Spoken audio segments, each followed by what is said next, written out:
All right, welcome to another episode of the Jumping the Rail podcast here on the JTR Podcast Network. This is Mark Revin, Kelly Two from the Noodles position in Champaign, Illinois, joined as always by my buddy Minderz.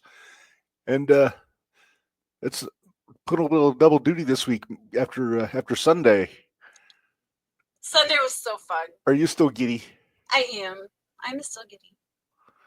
Well, for those that forgot, we had an interview with one king of the streets, Angel Medina. I'll let you do the proper introduction.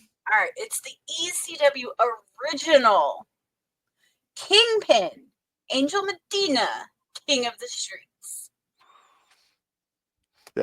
I could tell he enjoyed your intro on Sunday. He did.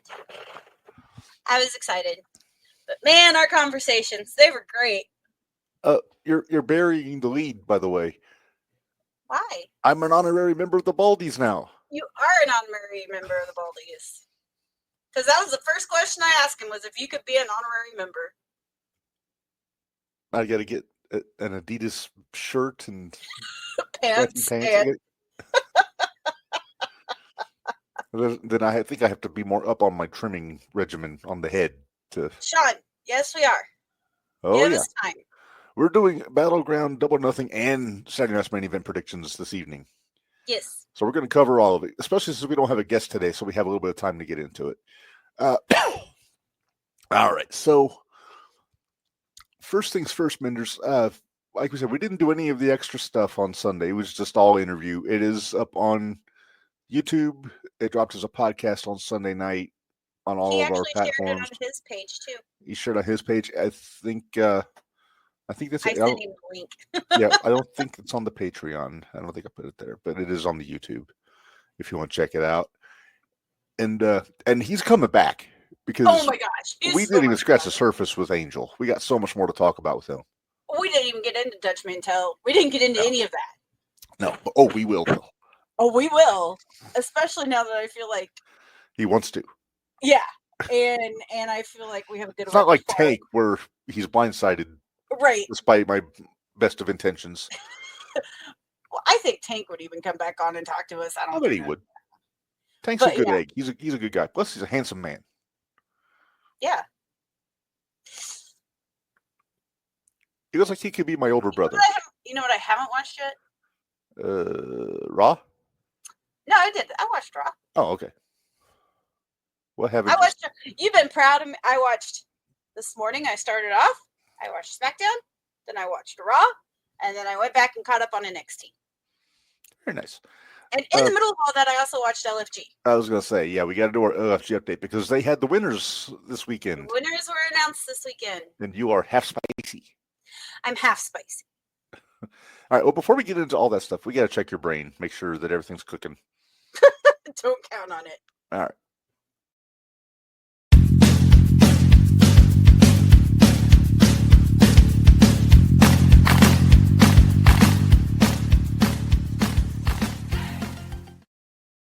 All right, it is time for Name That Wrestler. Minderz, you know how this works. I show you an old picture, you guess who it is. And this time it is a picture of a wrestler in their youth.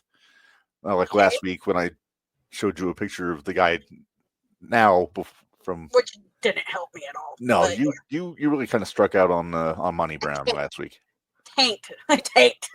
Did you watch the video I sent you, though? Of his, I didn't get a chance. Do you realize how busy I've been? It was a 2-minute video. Well, I'm sorry. You didn't watch the 6-minute match that I told you to watch either. So I'm sorry. I was a little busy. Uh-huh. As you can see, my backdrop is on its last legs. I couldn't get it to extend all the way up because the bolt broke off on it. So you can kind of see a couple of my wedding pictures on the wall back there. Yeah, it's all right. But, we all know you're married. Yeah, that's true. She's the one thing most people like about me. True story. All right. Anyway, we're getting off track here, Minderz. So this is an old picture. This is not a current wrestler. This is a wrestler from our younger days. Okay. And it is a color photo. Okay. All right. But they're ready? Not current. Not current. Okay.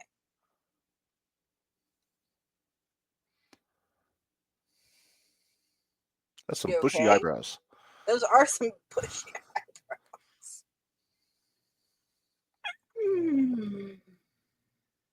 Hint, please. I'm going to guess that in this picture he has more teeth than we know him to have.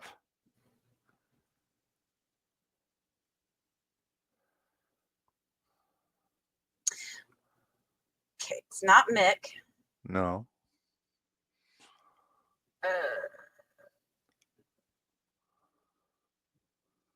Okay.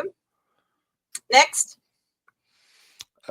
You've been watching a lot of him on our Wednesday afternoons. Okay, so that means it's extreme.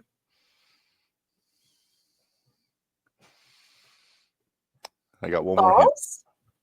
You didn't need the third hint. Very nice. Balls Mahoney of Nutley, New Jersey. He looks weird without the facial hair. He's Ooh, got. good call, AJ. Proud of you. He's wearing something with sleeves. He's Right. Looks like he's showered. Right. I say all this with due respect to the late great Balls Mahoney because he is one of my favorites, but he looks kempt in this picture. He does. It's quite contrast to the guy on the right. Well, you know what? It was actually the eyes that gave it away, which is weird, but that's. I see it. Yeah. Looking at it side by side, I can see it. Yup.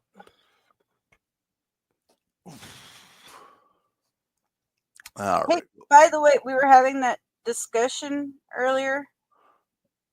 Uh-huh. I figured out who's on each team. Oh, okay.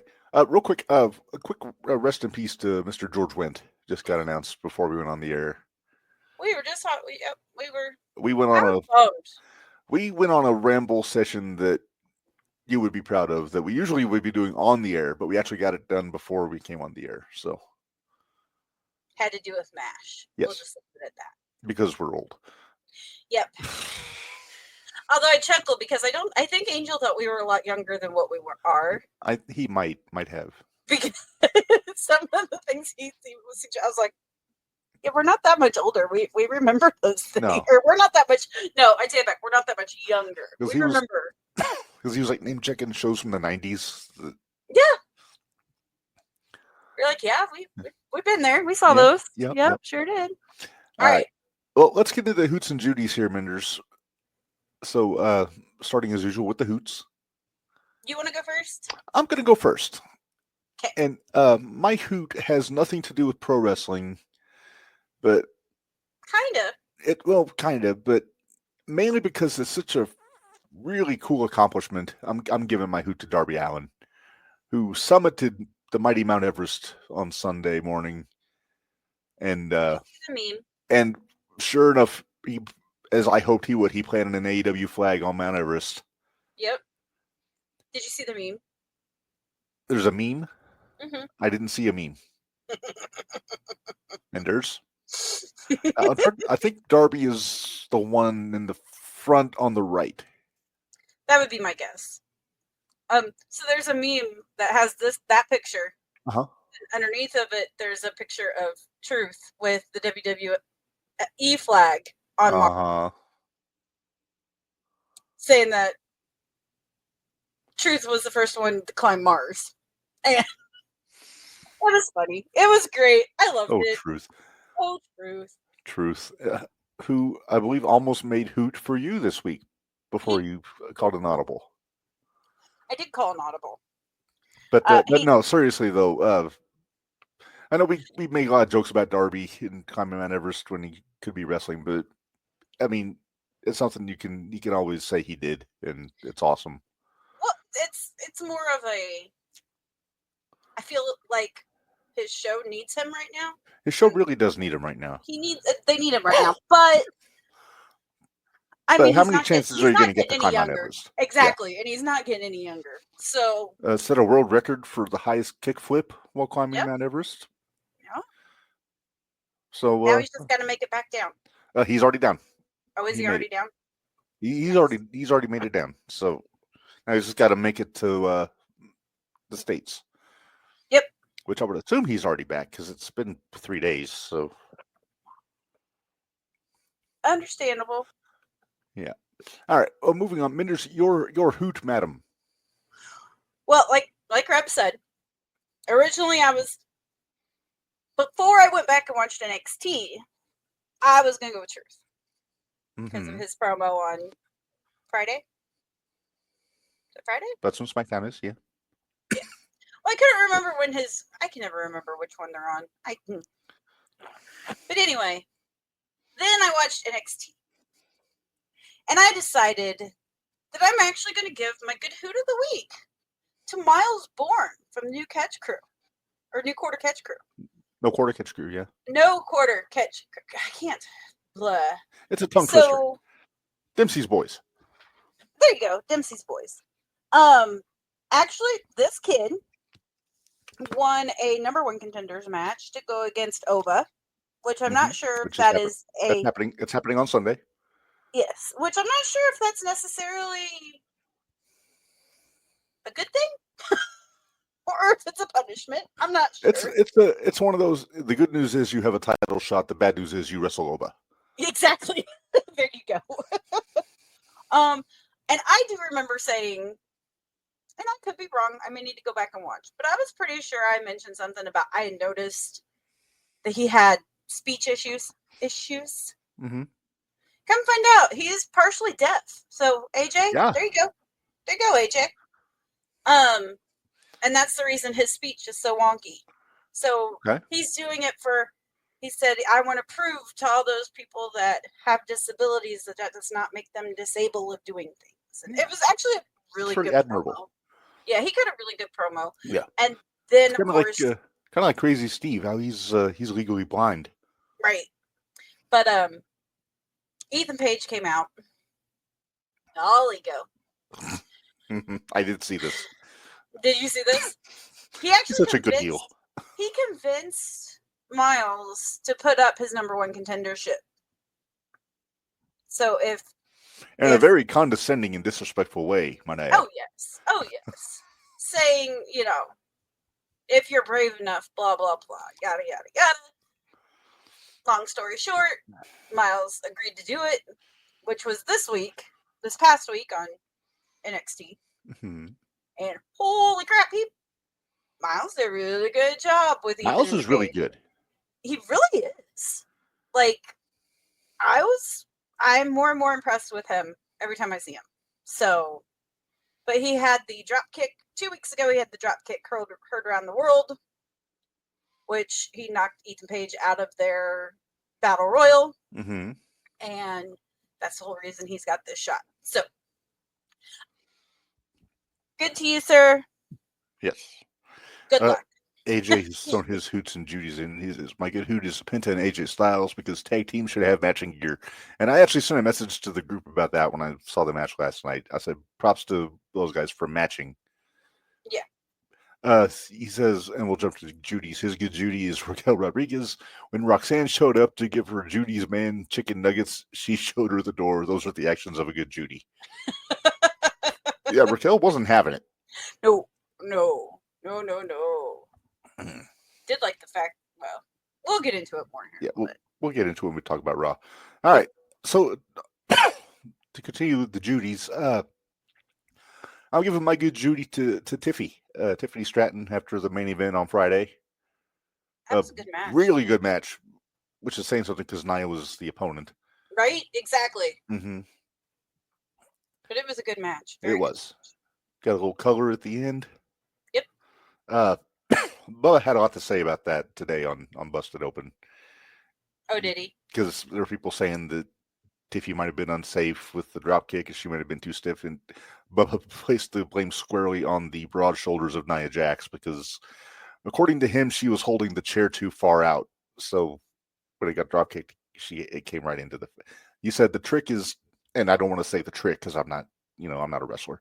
But right. He said when he would take the Van Damme from Van Damme, he would always try to keep the chair as close to him as possible so it wouldn't slam into his head. He'd have control. Right. And Nia did not do that, so that's why she got popped in the head. I mean, the color looked good. Yeah. But the match itself overall was good. I mean, take away the Naomi Bianca interference spot. But okay, so I'm going to just ask you since her name got brought up.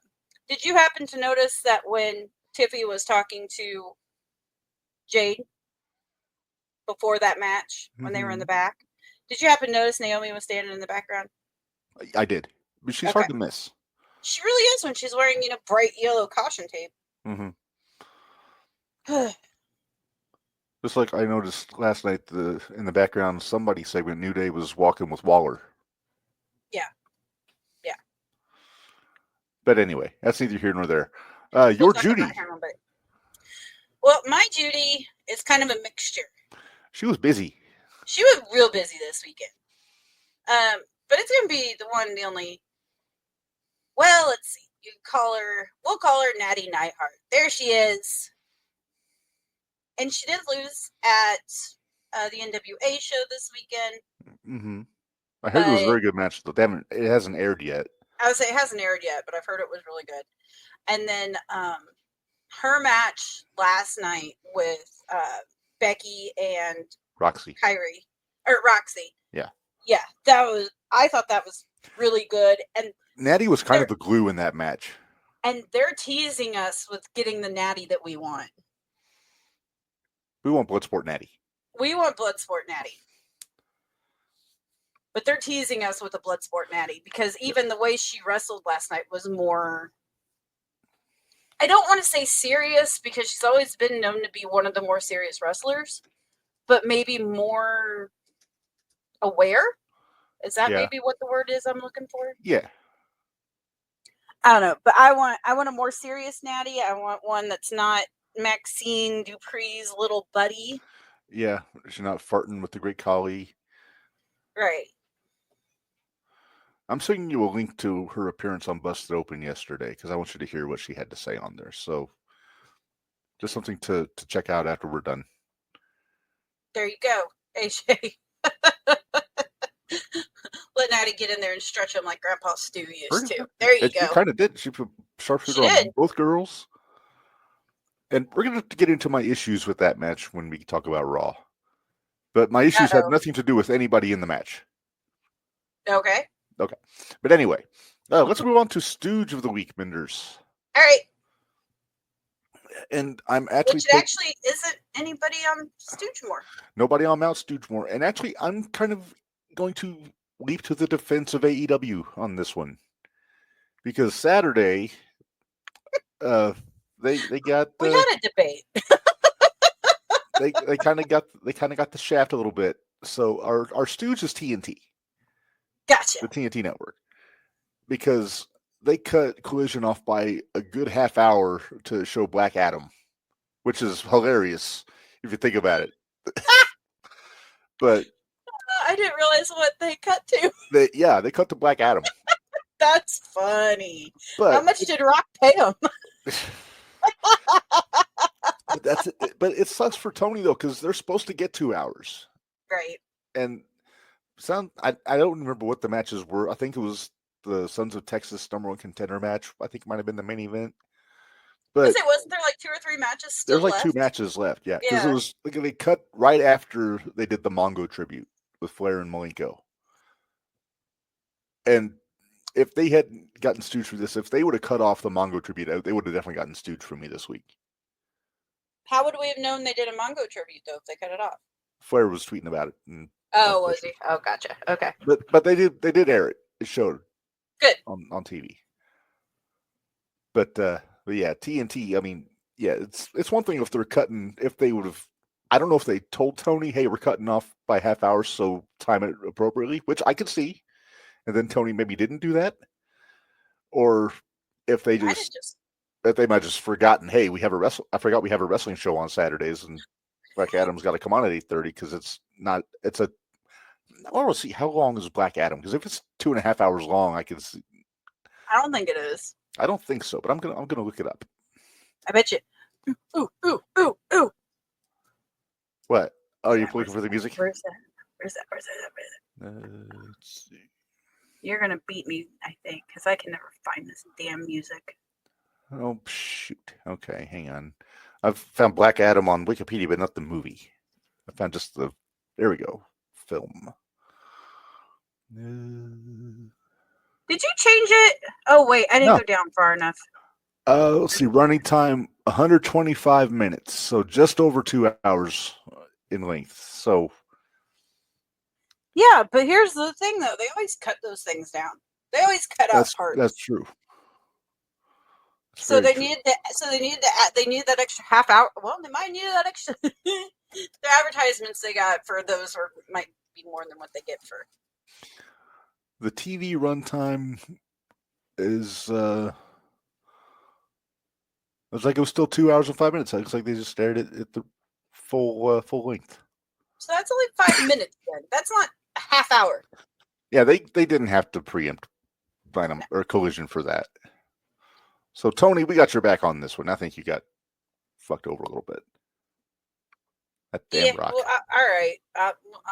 Yeah, because I mean that movie's really not worth. Never mind. I've heard that's not even that great of a movie. It's not that great of a movie. I've heard that's kind of like the Green Lantern of the 2020s. It is. I haven't sat and watched it, and it's for that reason that I have not sat and watched it. No. And do they have to call him Black Adam? I mean, that's kind of right. All right, let's exactly. Put up the big Ubangies face on there. Yeah. I can't talk today. Oh, you're good. All right. Well, Minderz, let's. I'm trying to debate. Where do we want to go next? Do we do predictions? Do we talk about Raw? How about we talk about what happens and we'll do our predictions at the end? You know what? Let's talk LFG first. That happened on Sunday. Let's do that. I mean, there's not a whole lot to say. It just came down to the final. But you do have opinions. I do have opinions. I'm not real happy either, and I'm sure Bully had opinions. Oh yeah. Well, so I'm sure he had, huh? So did LaGreca. Oh, I'm sure. They were both kind of up in arms about the women's final. The women specifically, not the guys necessarily. I would say the guy. Okay, we'll start with the guys. Because it came down to Shiloh from the Undertaker's team and Jasper Troy from Booker's team. And for the past 3-4 weeks, I've been real high on Jasper Troy. Yes. Real high on Jasper Troy. Well, he's very tall. They came out.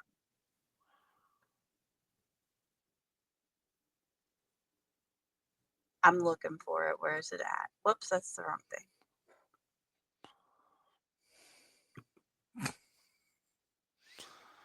All right. Anyway, it was Jasper Troy and Shiloh. It was a really good match. It was a very good match. Although I completely agree with what they did, and they ended up picking Jasper Troy. So Jasper Troy got his NXT contract. Now, I'm trying to figure out where he's going to fit in all of this, and I'm still not sure. Because, see, this all actually happened back in March. Right. So this was already decided back then. So, yeah. I'm interested to see, because they ended up having, I know on NXT last week they had Tyra May Steele and Xena Sterling on there, on the show, saying how, hey girls, this weekend you guys decide, blah, blah, blah, blah, blah. And all the women came out. And, was it the week before that when Taker brought a bunch of the guys out to talk to Oba? Could have been. I didn't watch the beginning week. I just watched the highlights that they had on this week. So. It was like either 2 or 3 weeks ago, they did a backstage with Taker and Oba, and all the LFG guys were with Taker. Nice. But yeah, Jasper Troy won. More power to his little girl was there cheering him on. She was so nice. Cute. I mean, picture like EJ going like this the entire time. It was great. So, and it's nothing against Shiloh. Shiloh did a great job in the match too. I don't think Jasper would have looked as good as he did without it being Shiloh in there. Mm-hmm. It's not going to be long. We're going to see both of those guys. Shiloh's going to be on NXT eventually. In fact, I think didn't they say that the 2 runners-up were going to be on LFG next season? Yes. They'll be on LFG next season. Because I think I heard Bubba say that on Busted Open yesterday. Yep. They announced that, so that's exciting. The only problem is the only problem I have with that is, in all honesty, I think both of them are ready now. That they don't really need to wait until LFG next year. I think they could be ready beforehand, and I think with them postponing it, they're actually just giving them more of a chance to get injured before they could get some use out of them. But that's just me. I'm just saying, they're good enough to be in the ring now. Okay. So that's the one I'm not hot about. The one I'm hot about is Xena Sterling and Tyra May Steele. Mm-hmm. They were wrong. They were so wrong. They were so wrong. Little Miss, it was a really good match. Stupid. Yeah. Xena actually said she came down on her knee too hard. She had her knee in a brace the entire time. The beauty of that, and I'm giving all of this credit to Xena, she sold that knee throughout that entire match, and it was awesome. Like, it was the best sell job I'd seen in a really long time. But she had to wear a brace on it, all that fun stuff. Mm-hmm. It came down to the end, though, and I wonder if that didn't have a lot to do with their choice. Because they ended up going with Tyra May Steele. So maybe they were worried that Xena was hurt and Let her recoup. I wonder. Yeah, I wonder. But I was not happy. How did they choose the winners? Was it the coaches decided, or did they? Sean did. Sean decided. Sean did. Yep. Okay. Sean decided. And then, of course, Taker got the belt, the LFG belt, for the coaches. So. Because he got the most points. He had the most points at the end of the show. So, and then everybody was laughing. He's like, gee, or he made the comment. He says, I don't even have a wrestling school, and here I won the belt. Which, of course, was a little bit of a jab at Book and Bubba. Bully, yeah. But Taker goes, yeah, when the coaches need help, they come and get it from me. And I was like, oh, ow, It's hard to be humble when you're the Undertaker. It kind of is. I mean, I don't hate him for it. I thought it was hilarious. I thought it was funny. I mean, shit, are they going to say something? No, hell no, they ain't going to say shit. Hell no. All right, so now I'm curious. What did Bully and LaGreca have to say? Because we know Bully's been high on Xena. They're both high on Xena. They both kind of sound like you. I heard she was on LFG. Or on Busted Open. Xena was not. She's going to be on Busted Open After Dark tonight, though. On series. Well, Xena was at one point, because they actually. At one point, she was a call-in, like not yesterday, but she was like a few weeks ago. Okay, because they showed her there at the studio with them. Yeah, doing the whole thing. So yeah. But yeah, she came on about a month ago, I think, to do an interview. But about a month ago, probably when they decided the victor. Probably.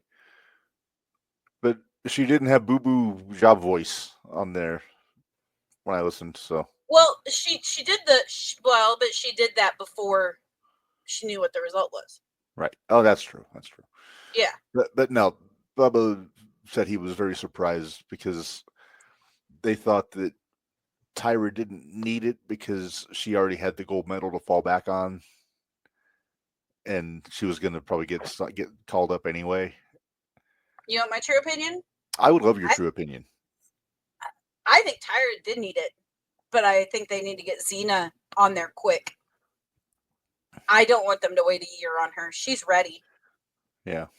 She's ready, and she can tell a story, and she's good at the story, and she's the oxymoron. So they need to get her in there. But at the same time, I'd rather they send Tyra in there at this point. Let her get lost in the mix. Put her in the no quarter catch crew. There's already somebody in that one. Oh, there's already a girl in there. What's her name? Izzy Dame. Yeah. Izzy Dame. Yeah. So there you go. There's your LFG update, and you won't have to listen to it anymore after today. So Not till next season. Until next season. Until next season. Indeed. All right. Well, Minderz, let's talk a little Monday Night Raw. I got a few things to You talk want to start about with here. SmackDown or Raw? Or do you want to talk too much SmackDown? We kind of covered the high spots from SmackDown, which is Truth and Tiffy and Nia. Yeah. But Basically, tag team. That was. I'm aggravated with Fraxium. You mentioned that to me. You thought they were getting a little sloppy. They're starting to move so fast, they're getting sloppy. They need to slow down.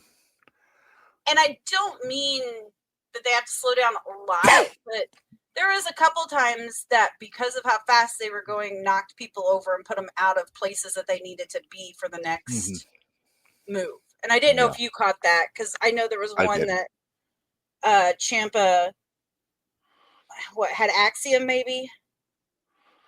It's pretty easy to tell the difference between the two of them. Yeah, but I just don't remember. Was it the guy with the hair or the guy with the mask?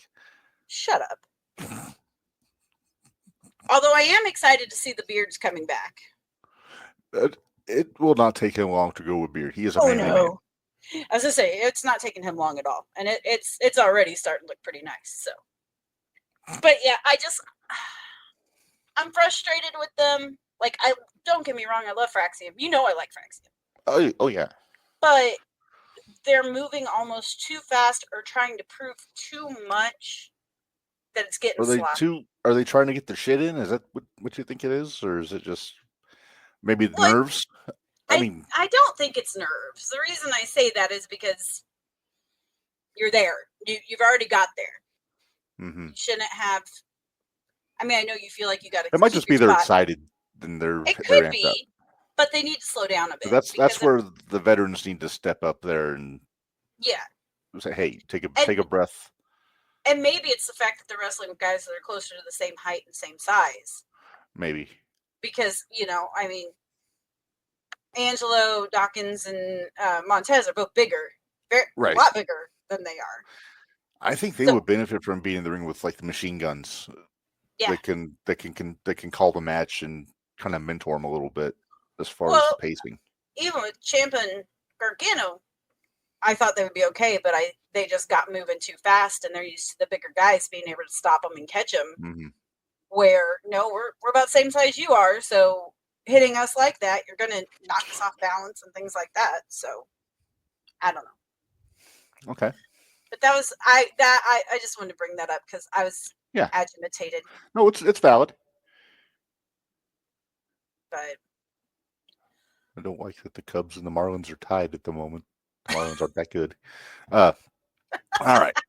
So let's get into Raw. Starts off with Gunther and Logan Paul in the ring. No, it started out with Logan Paul coming out because Gunther didn't come out till later. Right. Well, yeah, Gunther interrupted. But the thing that stuck out was Gunther's words for Logan. Oh, yeah. It kind of sunned him. Dude, he put McAfee over. He put McAfee over. McAfee's like, yeah, I still hurt. Oh, duh. I kind of appreciate McAfee still slightly selling the ass kicking. It's been a little over a week. Did you catch the bet that's going on? I did. I sent a message to the group about it. We're trendsetters. Yeah. Apparently it revolves around the NBA Eastern Conference Finals. McAfee's an Indianapolis guy and Cole's a New York guy. So the bet is if the Pacers win and go to the NBA Finals, then Michael Cole has to call an episode of Raw in a tank top, which I don't think anybody wants. No, please, dear God, no. And if the Knicks win, then McAfee has to call it in a suit. Like, full suit. He will be so uncomfortable. I'm okay with it. It would be, but... He will not be comfortable in the suit. He won't be comfortable, but at least people won't mind seeing him in a suit. Where This is true. Michael Cole in a tank top is... Now, does Cole also have to wear a ridiculously oversized belt buckle and cowboy boots? God, I hope so. Part of me kind of wants it to happen just because I want to be able to have Michael Cole be our Stooge of the Week. But Hey, the- you know what? If Michael Cole loses the bet and does that, he will not get Stooge of the Week because he is a man of his word. so he might get Hoot of the Week. How about If that? Michael Cole loses the bet, then McAfee gets Stooge for suggesting it.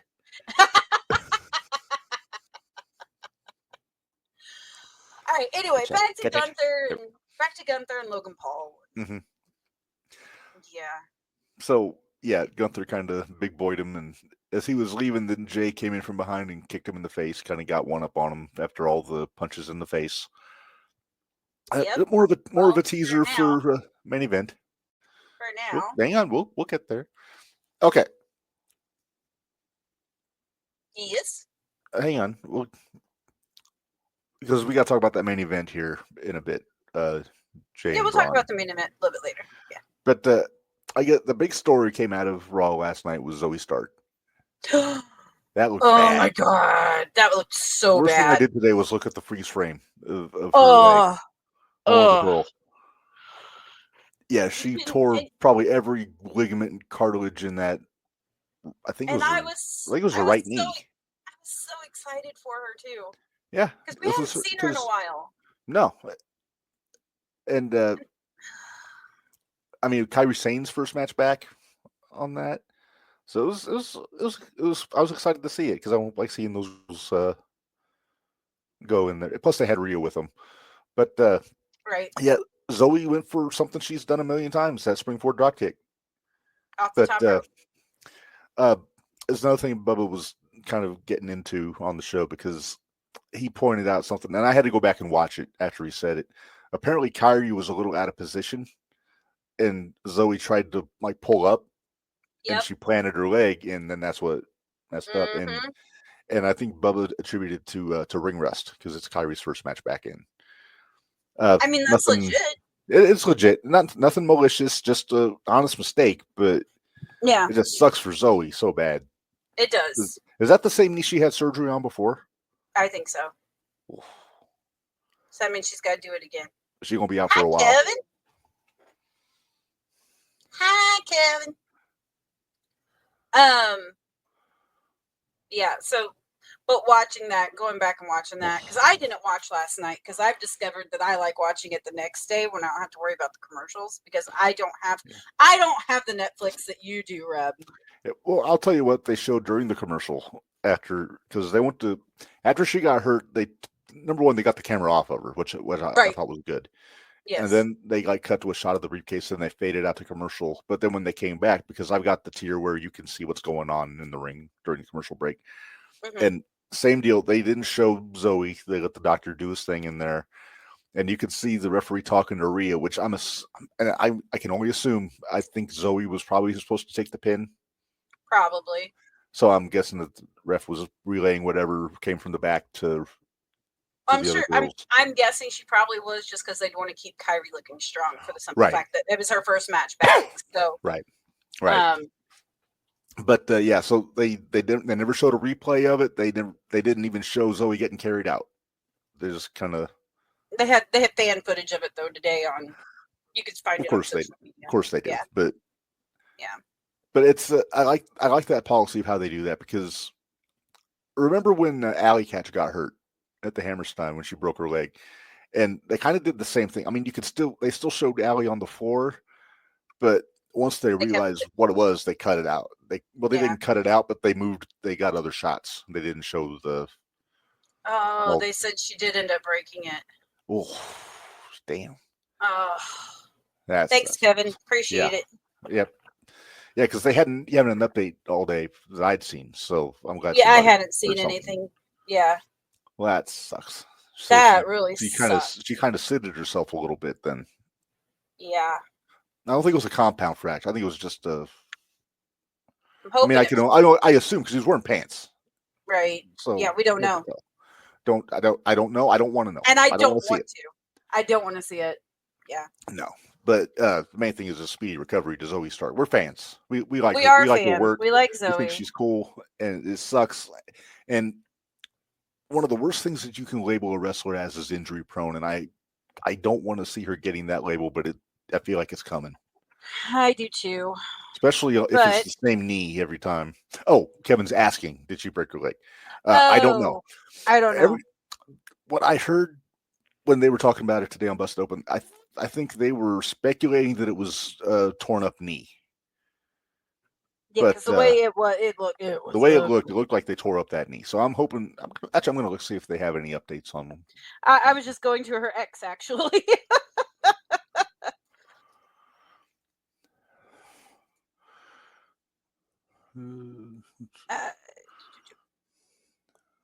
Let's see, 19 hours ago. Someone says gruesome knee injury. No shit. Yeah.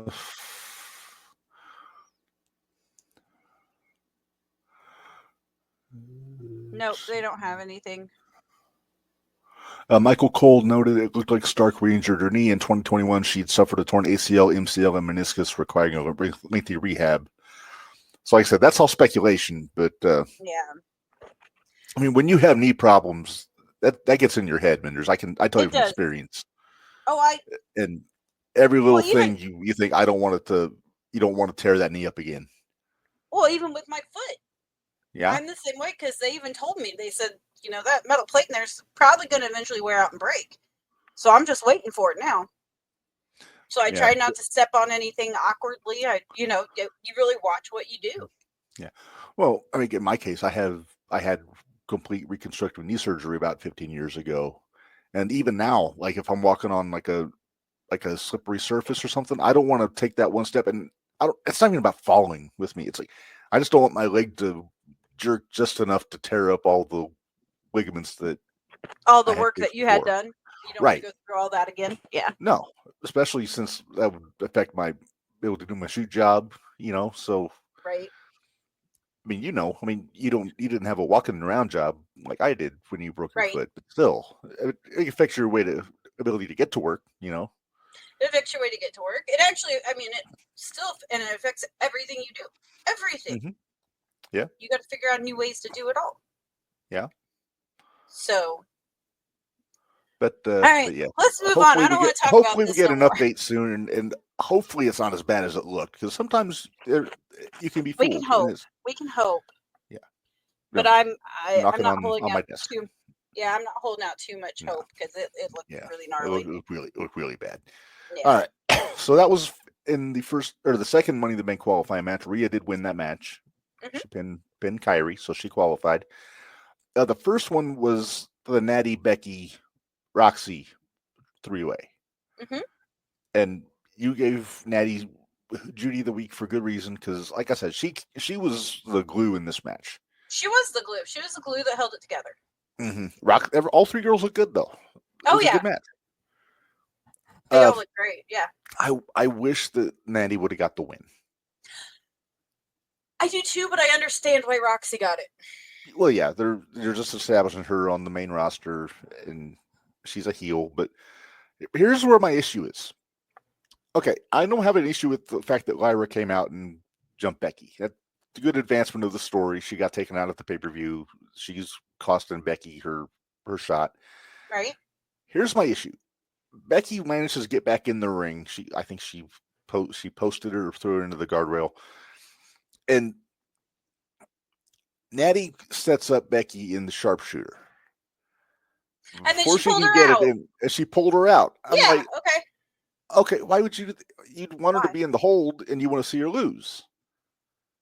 It'd be different if Becky was giving Natty that armbar thing she does, and then she pulls her out, or if Becky's going something on Roxy or Roxy going something on Natty. It's just I don't understand why you would pull Becky out when she was in danger of losing. Right. You would think you would want her to lose and to get that humiliation. Which there's no shame in losing to Natty. Don't get me wrong. That's not what I mean. No, but not at all. Yeah, I see where that would upset you. I can totally get that. And I wondered why she pulled her out. I was like, what? Yeah, I was like, what? And I forget. I don't think Cole or McAfee said anything about it, but I was like, what the hell are you doing? You know? Let it happen. Just let it. Look at her in her face and say, tap. Yeah, pull the ropes back. Exactly. Do something like that. Don't help her out. No, just for you to get kicked in the face and Yeah. but Yeah. So that wasn't the last time we saw Roxy last night. yeah. Uh, so Finn brings her. I guess she is the new prospect for the Judgment Day. From Okay. Finn.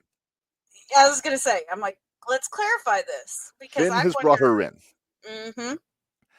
and Roxy has presents. She gave Carlito a bag of apples, and she gave Dominic some chicken tendies. Yes, chicken tendies. Which, looking at those, made me hungry, even though I had just eaten dinner when I watched the show. Raquel was Raquel was not having it. She's like, No. I don't like this one stinking bit. Liv isn't here. Wait till I tell Liv. Yeah, wait till I tell Liv. And Finn said, I can't wait. Right. So you're not the only pot stirrer around here, Minderz. I'm not. And I kind of like it. I did see somebody posted on social. It's like, if Dominic can land Roxanne, then put him in the Hall of Fame immediately. Right. I saw that too. Because they actually had, there was like a three-way picture. Yeah, it was 4 of them. And the first because it was his wife too. Was Dom and his wife. The second one was his ex. The third one was his girlfriend. And the fourth one was his side chick. And I was like, I mean, and they're all, I don't get why they're all fighting over him. Just ask Wade Barrett. Wade thinks he's a Lothario and a ladies' man. Well, maybe he is, but okay. Who knows? Maybe he's got a sweet potato. Fuck you. Damn you, I'd finally gotten the vision out of my head, and you had to bring it up. If you want to know what I mean, go back and listen to our Angel interview. Sunday. Yeah. Jackass. That information unsolicited, by the way, from our friend the Kingpin. Unsolicited. That was completely given to us. And a mental picture not seen. Yes. Yeah. All right. Anyway. All right, let's get into the main event. It had Jay Uso. I almost said Jay Briscoe. What's wrong with me? Jay Uso and Braun Breaker. Good match. It was actually better than I expected it to be, honest. Mm-hmm. Of course, we get the fuckery at the end. Well, I really thought we'd have fuckery throughout the whole thing. Honestly. I was expecting it, yeah. Yeah. So maybe the fact that it was just at the end made me enjoy this. See? I don't get it. Never understand it. He's got that Latino heat like his dad. I guess. But anyway. But yeah, I was fully expecting some sort of a brawl because Sammy was there. It wound up being him and Punk and I didn't realize Punk was there till. Yeah, he didn't show up till the end, but Sammy was there. They showed Sammy. So they fight off, and as Jay is in the ring, out of nowhere, bam, right hand. Logan Paul knocked him out again. That's like the 4th time, I think, in the build-up to this. 4th time, yep. But the booze, no, he does not mind being a heel. No, he does not. Not at all. He does it very well. I mean, nobody likes this guy. No. I personally. Problem is I was gonna say some of it's legit, some of it's just what he. Period. Yeah. But the thing is, I can't be mad at Logan for what he's doing in the ring because he's putting the work in. He is. He trains. He actually he respects it. Which he's a prick in real life, though. He's just a prick. Well, kind of like Angel says, everything you are, what you are in the ring is usually times 10 of what you are in real life. That's true. So those are the best people. Yeah. So. Hey, should we send the link to that video, that interview to Dickie? Of course we should. Because he asked us to ask about the Danbury Fall on that, and we did. So we did. Or we'll just remind Dickie, go watch it. He might have already watched it. Who knows? He might have. Who knows? I don't think he watched it live, but no, he didn't watch it live. He's a busy guy, so he is. I'm sure he found some time. Well, they're probably recording tonight anyway. I think they're recording Spot Show tonight. Yep. Oh, a Spot Show. Oh, Page Show too. Page Show's fun. I haven't checked out Redline yet. I haven't either. I've got it on my Yeah. Those boys over at Mad Bash are doing some crazy things. Mm-hmm. All right. Well, Minderz, that brings us to Saturday. We got Saturday night's main event, and we got to do some predictions here. And I've got the matches in front of me. It's like we got 4 matches on Saturday. And we'll just... 5. Let me see what ones you have. Okay, if I'm missing one, feel free to jump in. Okay. All right, first up, we just talked about Jey Uso and Logan Paul for the World Heavyweight Championship. Right?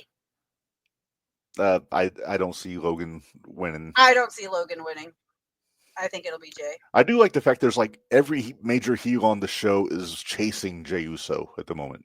Right. It really makes that belt seem important. It does, and that's what it needs to be, though. Yes. All right. Punk and Sammy against Rollins and Braun.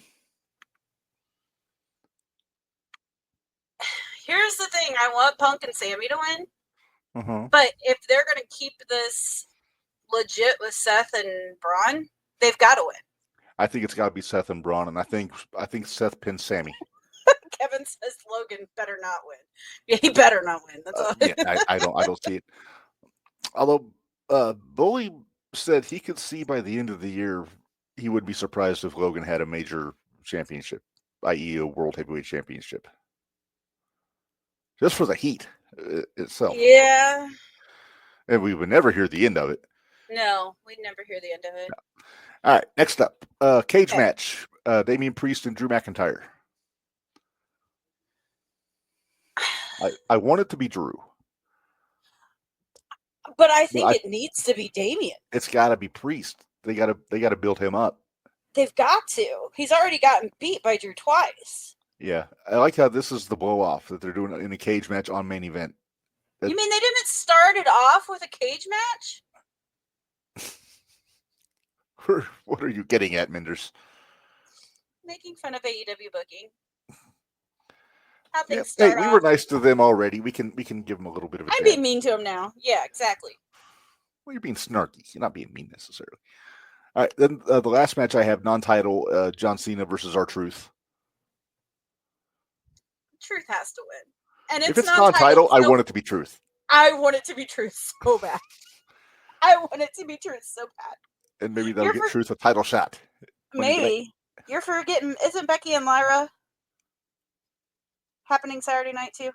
I wrote these all down and I left my notes at home. There was 5 matches, I'm pretty sure. Let me check, because I don't remember seeing that one. But there's a women's match. Let's see. 4-1 is never wrong.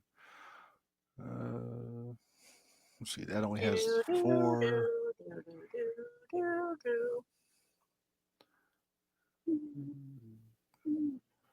I'm just seeing the 4 matches. I'm not seeing anything about women's Really? match. I was thinking there was 5. I was really thinking there was 5. No, I'm just seeing the 4. But yeah, that's on Saturday, opposite the Collision, I guess. There's a lot of head-to-head this weekend between WWE and AEW. Because Sunday, they're going... AEW's pay-per-view and Battleground, I think, are going head-to-head.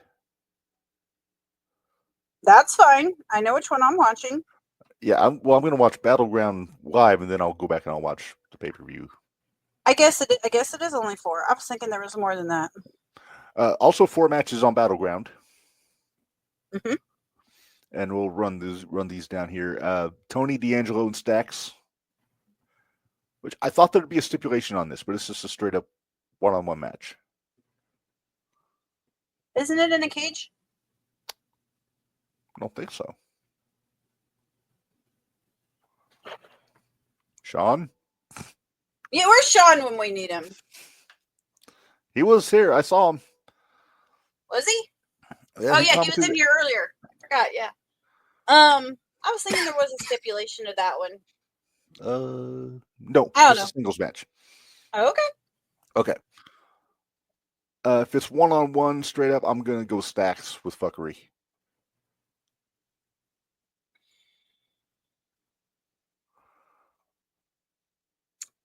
I don't want to make a decision until I watch NXT this week. I'm going to go D'Angelo. Okay. I'm going to go Tony. Just to be different, and it's fun when we don't agree. Yeah. Agreeing is boring. It pissed.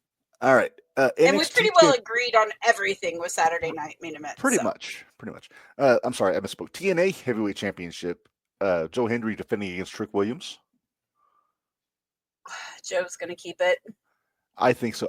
Part of me wouldn't be surprised to see Trick get it and have Hendry get it back, but if Trick gets it, he's going to have to go get it on TNA. I don't think TNA is going to let them. I'm surprised they haven't done some sort of a title switch yet with this working relationship they've had.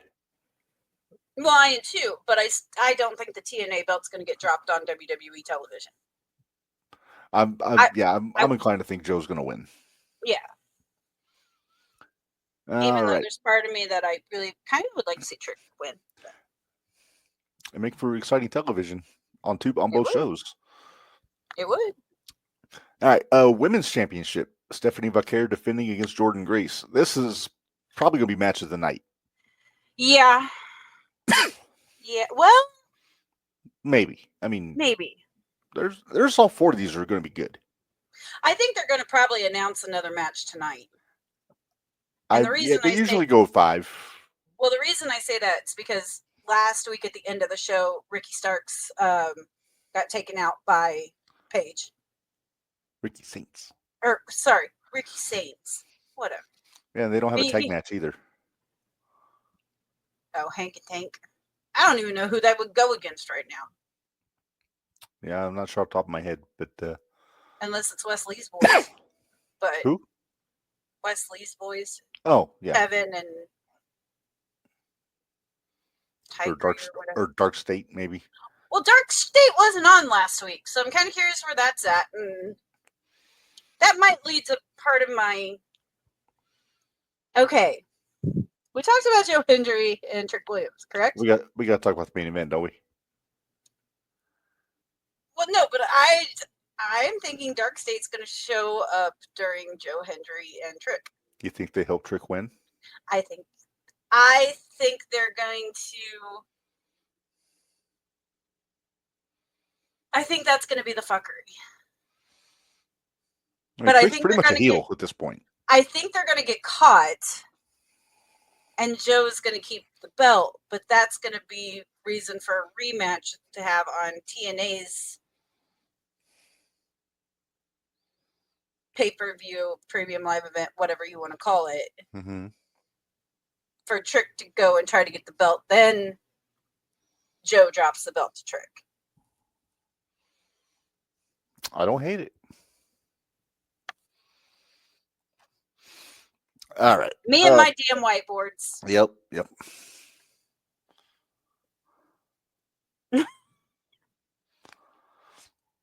All right. Main event Minderz NXT Championship. We talked about it a little bit. Miles Bourne and Obafemi. I don't see it coming off Oba anytime soon. Well, I don't see it coming off of Oba, but I'll tell you what, that match is going to be really good. I think it's going to be so. Because I sent you a message today, and I said if you get a chance, go watch Dempsey versus Oba from last. Which I'm going to do once we get off the air.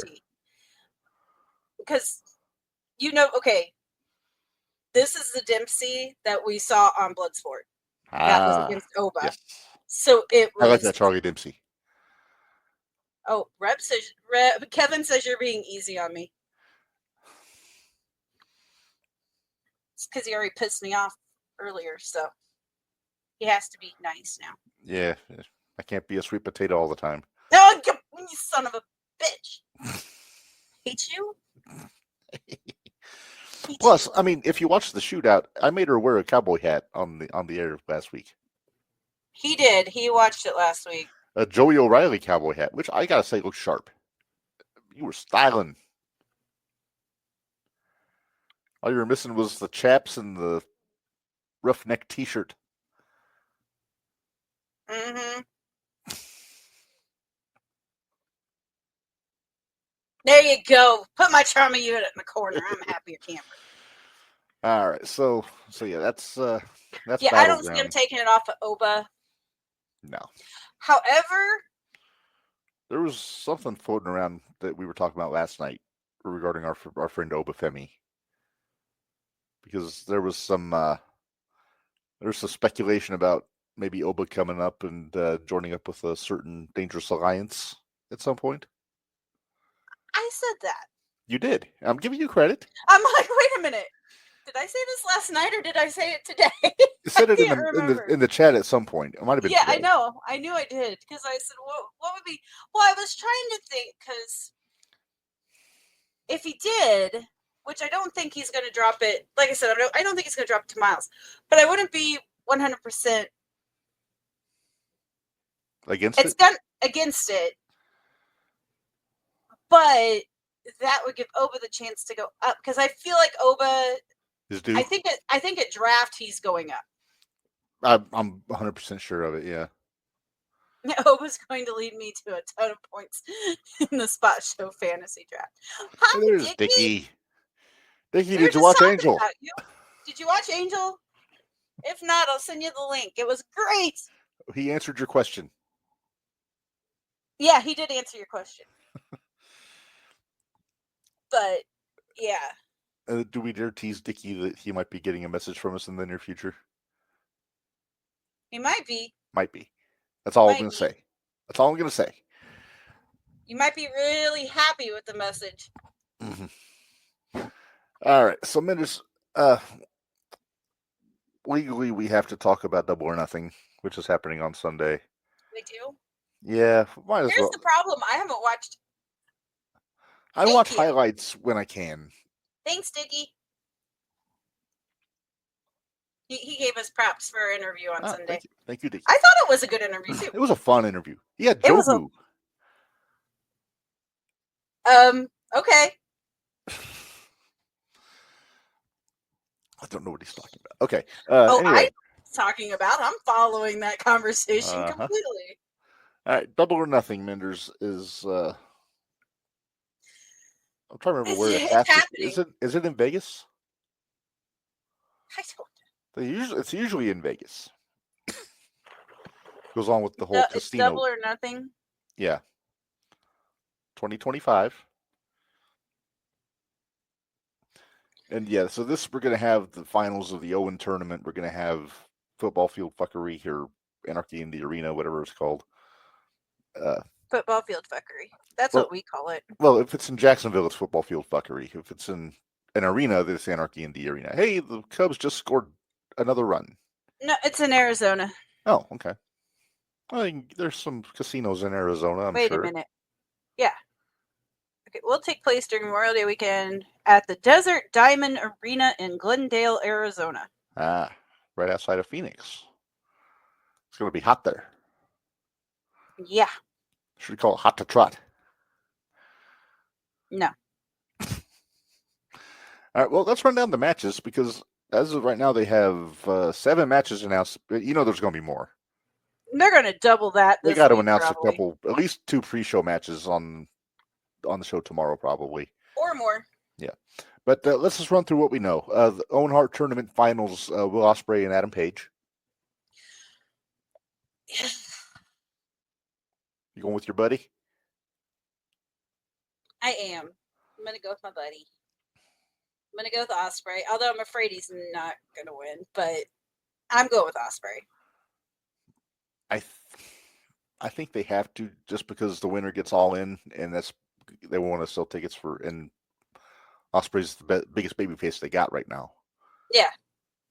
So I'm going to say Ospreay also. I don't know necessarily that he's going to win it all in, because there's still a part of me that thinks that belt has to go on Darby. Yeah, but Darby's not here. But he could be here by whatever the hell the next pay-per-view is after August. All In. Isn't it August? All Out, I guess. But, yeah.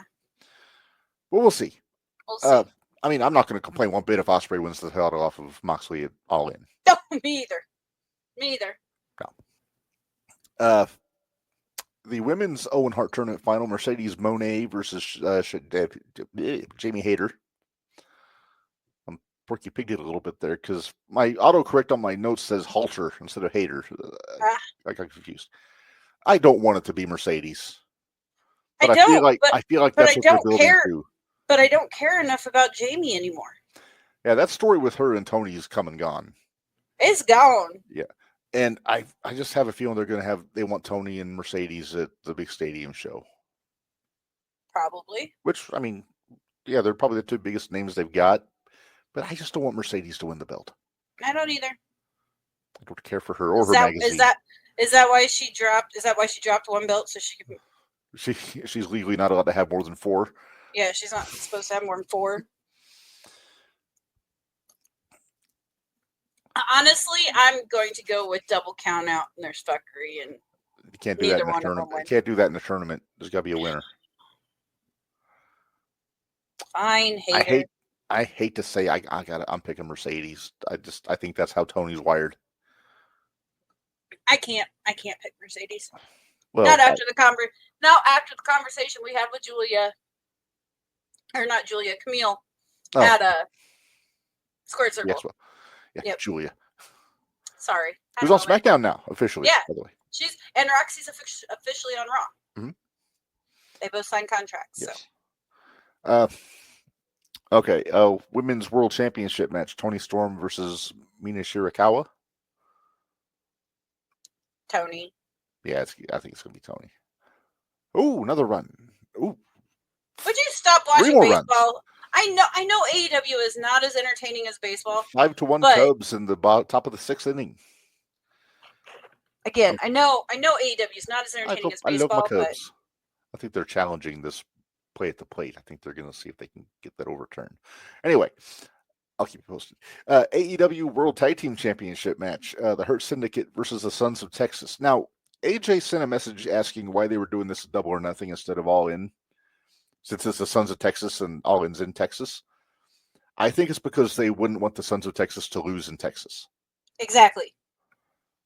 That's my guess. I don't see those belts coming off the Hurt Syndicate anytime soon. No. I think there's some business to be done with the Hurt Syndicate and MJF. The Sons of Texas, that's the Von Erich kids, isn't it? No, that's Dustin and Guevara. Oh, the Ring of Honor Tag Champs. Gotcha. I can't. Does that tell you anything? That's been how long it's been since Dustin and the Von Erichs are the Trios champions in the Ring of Honor. Okay. But yeah, Sammy and Dustin are the Ring of Honor Tag Champs. Gotcha. So yeah, I think we both agree it's going to be the Hurt Syndicate here. Yeah. And it's nothing against Dustin and Sammy. No, of course not. I love Dustin. He's awesome. Plus, nice guy. Mm-hmm. We met him last year. Yep. All right. Next up, FTR versus Daniel Garcia and Nigel McGuinness. I'm surprised you let me get the whole sentence out before you made your pick, Minderz.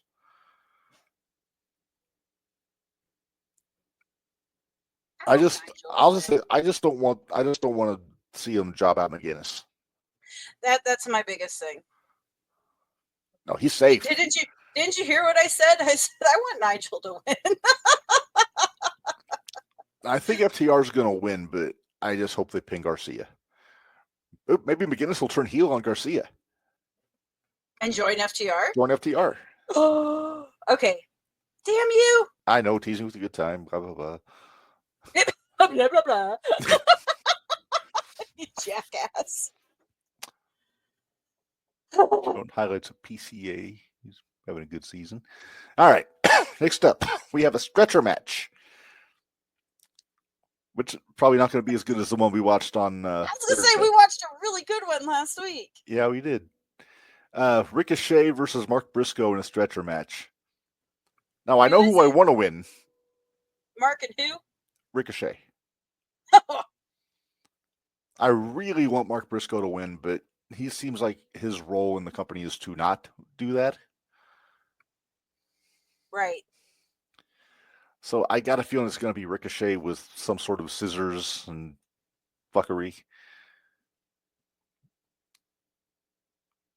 So who are you going with?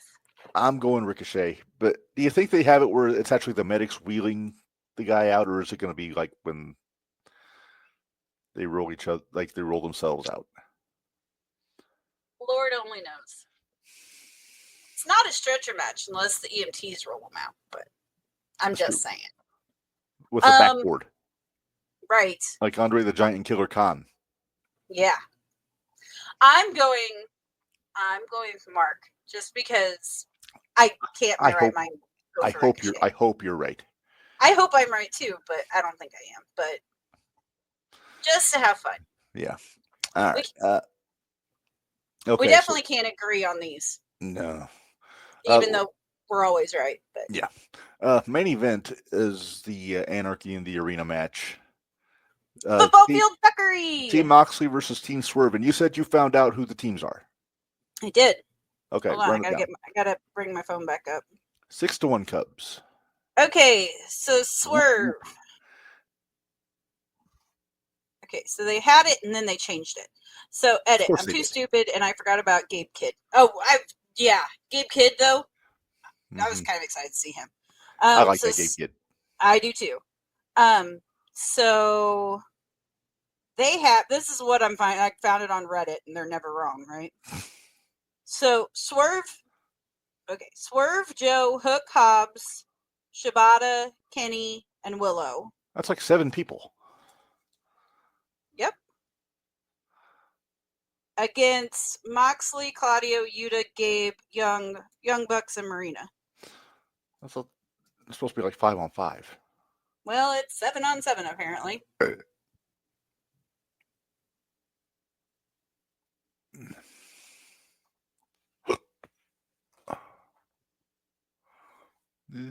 Yeah. So, well, now they're saying.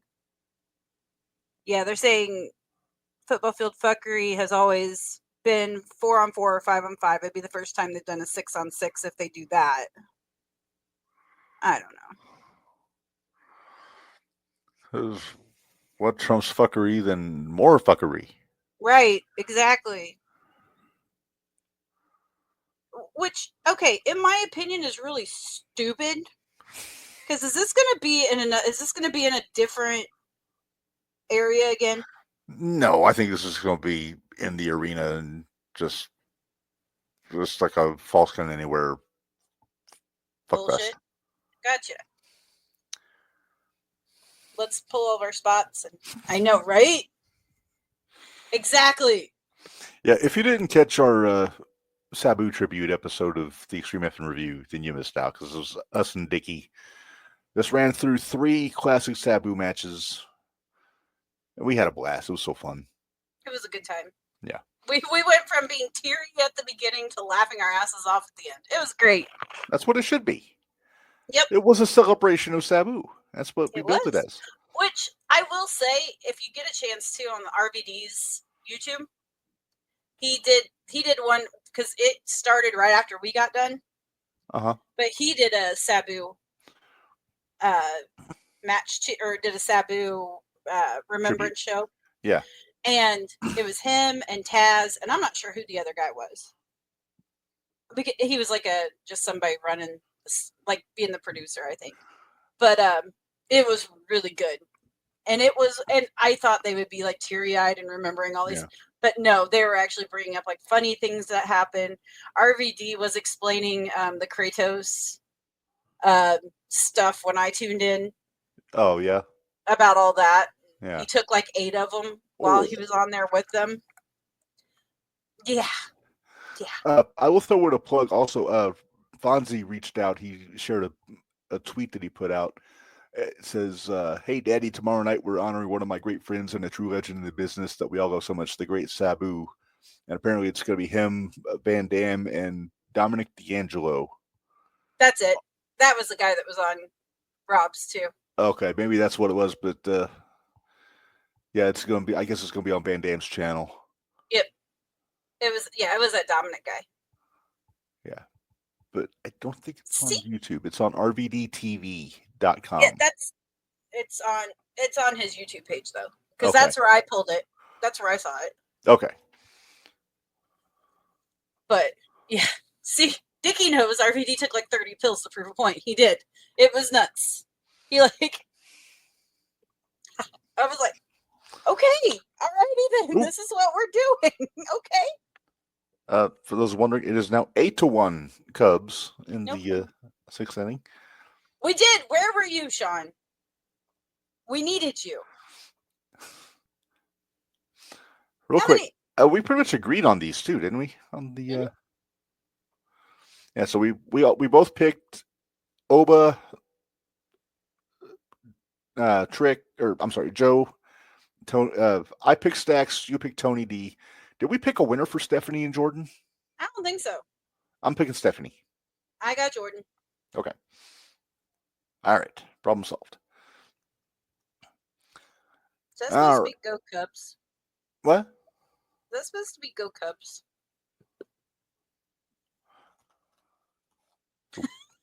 Go Cats! Unless he's saying cards in a Boston accent. Maybe. Go Cats. Go Cats! Go Cubs, go. Mm-hmm. Fly the W. All right. Anyway, so let's what do you say we pay some bills real quick, Minderz, and we'll come back. Okay, sounds good. All right.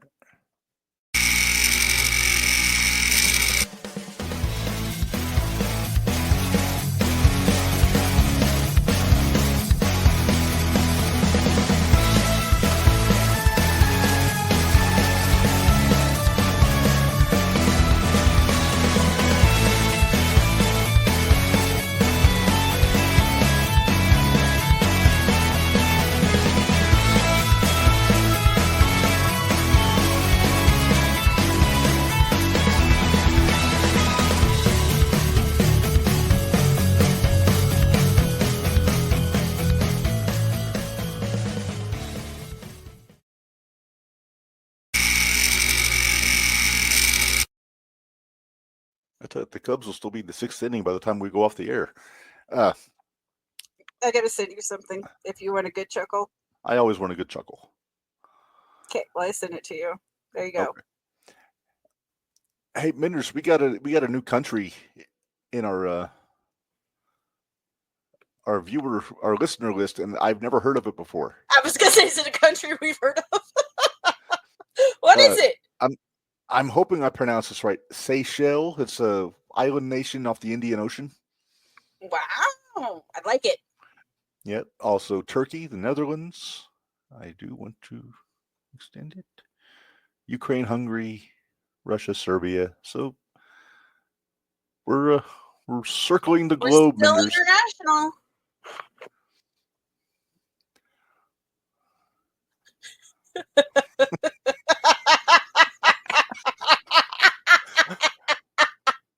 I knew you'd appreciate that. Uh-huh. So let's extend this show out as long as Let's stretch out as far as we can.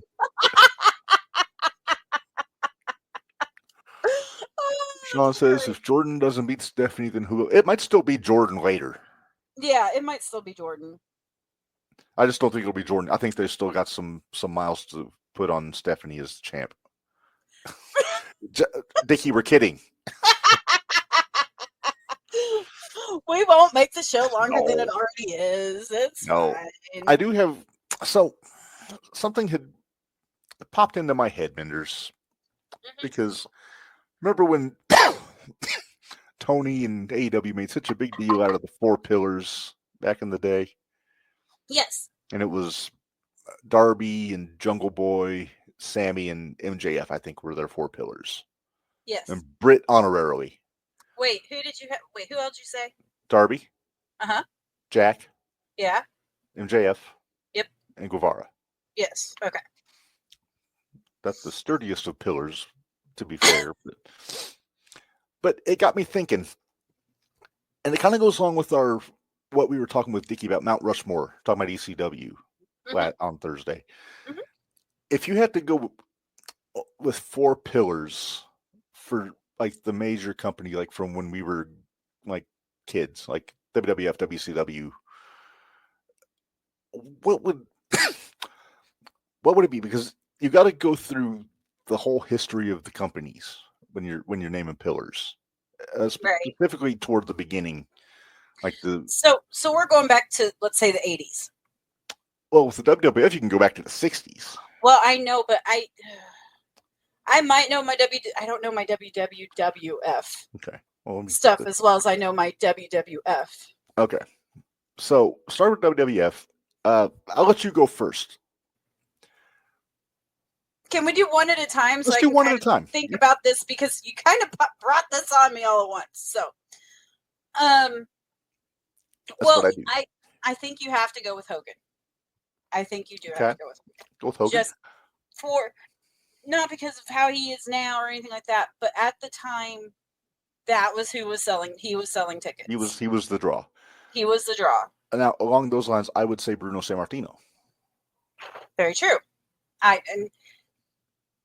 But now, are we talking regionally or globally? Because Bruno was the big deal when they were still a regional territory. I think we need to go global, in my opinion. Okay. This is what I'm thinking. I'm thinking earliest would be like WrestleMania 1. So we're going to the WrestleMania era on. Yes. We can do That's that. what I'm thinking. Okay, let's do that. So we got Hogan. Right? Who would you put? I gotta go Austin. Yeah. Oh, wow. Okay. I thought we were just going to go like WrestleMania 1 to like 9. Oh, shoot, we can do that. Okay. I'll 1 to 10, then 10 to... Well, in that case, I'm going Andre. Okay.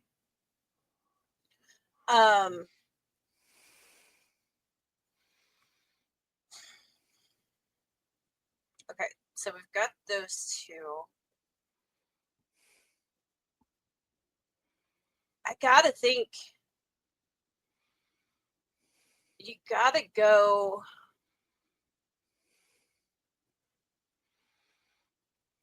Steiners? I don't think they were there long enough. I mean, they didn't really make a big impact necessarily. Okay, Scott's got a good point, and I'm surprised you didn't go there first, and that's Savage. Well, yeah. I mean, Savage, I think, is a great call there, especially for that period. What about Piper? Again, he was only there for a couple of years. He was, but think of the impact he made, though. He did make an impact, but I mean, because if you're going with who, okay, then who are our jobbers that would hold it down? True. I mean, you could always go Warrior. No. I mean, he was a draw. I mean, no. He's not my pick. I'm no fan of the Warrior, but I would rather go Haku before I went Warrior. Well, and I like Haku. Can I throw one out just because you might think it's ridiculous, but I think it is a valid suggestion? Bring it. Tito Santana. I'm fine with that. I would be perfectly fine with that. I mean, he was the first match on the first WrestleMania, and he worked with all of the major heels. I say he worked with everybody. He worked with everybody, and always had a good match. Well, or do you put? Okay, Dickie has put his up. He says Hogan, Savage, Andre, and Piper. So. Well, Piper, I think, is the sexy choice because everybody loves Jake? Piper. What about Roberts? I thought about Ricky Steamboat too. Kevin put that one up. Yeah. Again, if you're going just from like 85 to 88, definitely. Right. But we're adding that to 93 period. Right. So that's why I went Tito, because he was there that entire period also. But see, that's also. But then you're missing, because Brett was there at the end of that. Yeah, Brett had just started doing the single stuff in 91. Right. Maybe I should have picked a different era here, but.